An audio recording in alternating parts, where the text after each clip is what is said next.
Midnight Mass spoilers follow. Horror Midnight Mass is one of Netflix's most successful series this year, and yet another triumph for its creator, Mike Flanagan, who also had us hiding behind our sofas during The Haunting of Bly Manor and The Haunting of Hill House.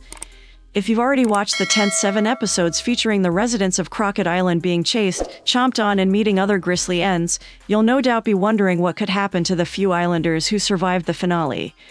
Could Flanagan and his team return to pick up the story? Midnight Mass Season 2 release date on Netflix. When will it air? Netflix hasn't confirmed whether the horror will be back for more episodes, but it's currently billed as a limited series, so there's a chance it will remain as a one and done. Usually, we'd bet money on a renewal if viewing figures are strong enough, but Flanagan has already signed a multi-year overall TV deal with the streamer, which involves future projects The Midnight Club and Something Is Killing the Children. Before he works on all that, it was announced last month that Flanagan has a new project in the works, an adaptation of Edgar Allan Poe's famous short story The Fall of the House of Usher, first published in 1839. I'm so excited about this series. It's like nothing else we've ever done, Flanagan tweeted when the project was announced. The short story has already been adapted for the screen 5 times, including horror director Roger Corman's 1960 movie House of Usher and 2 different silent film versions, both made in 1928. It's creepy gothic fiction, featuring themes of madness, isolation, and family, so sounds right up Mike Flanagan's street. The story focuses on a narrator who arrives at the Usher house to visit his friend, Roderick Usher, who lives in the mansion with his ailing sister Madeline. Things start to get seriously spooky when Madeline dies and Roderick decides to place her in the family tomb inside the house. And that's all the spoilers we're giving, as it's likely that Flanagan will bring a new twist to the classic tale. Taking all of the above into consideration, coupled with the manner in which Midnight Mass wrapped up, we wouldn't be surprised if it really is a limited run.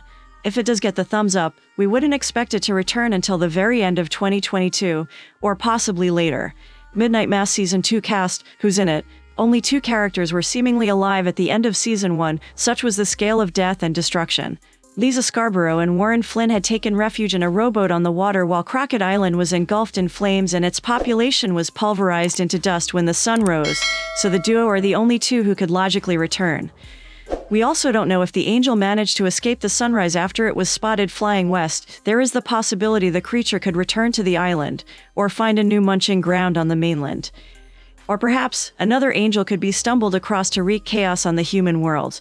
We know that Flanagan likes to bring back old faces for new projects, such as Kate Siegel and Rahul Kohli, so there's a strong likelihood we'll them again, but in fresh roles. And we'd also expect some new faces, too. Midnight Mass Season 2 plot, what will happen? Your guess really is as good as ours at the moment. If the aforementioned angel wasn't burned to a crisp and is now lurking in the shadows somewhere, there is scope to continue. But we'd be surprised if Flanagan revisits this story. Instead, we'd expect an entirely new plot a la The Haunting of Hill House's follow-up, Bly Manor, with the potential to explore similar themes and questions regarding religion if it does operate under the same title. Midnight Mass Season 2 trailer, when can I watch it? First up, we need that all-important green light. Trailers usually arrive in the month leading up to the premiere, so once we know that, we'll have a better idea. Thanks for watching. If you liked this video, make sure to like and subscribe for more.